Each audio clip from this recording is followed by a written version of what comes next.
Sa bisa ng warrant of arrest, naaresto ang top 3 provincial most wanted person na may kasong carnapping ng mga operatiba ng PNP Pagudpod.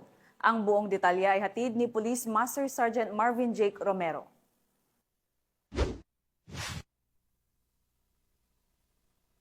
Naresto ng Pagudpod Municipal Police Station ang ikatlong most wanted person sa Antas Provincial ng Ilocos Norte. Kinilala ang suspect na si alias Elmar, 50 taong gulang, residente ng Lawag City at Tubong, Pagudpod.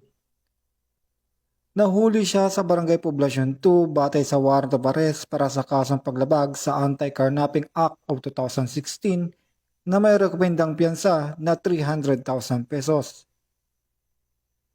Dinala ang akusado sa Bangi District Hospital para sa medical examination at pagkatapos ay sa himpilan ng pulisya para sa dokumentasyon bago turn over sa korte.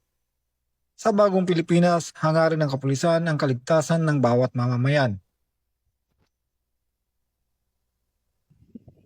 Mula dito sa Ilocos Region, ako ang inyong PNN correspondent, Postmaster Sergeant Marvin Jake Romero, alagad ng batas, taga-taguyod ng Balitang Pulis.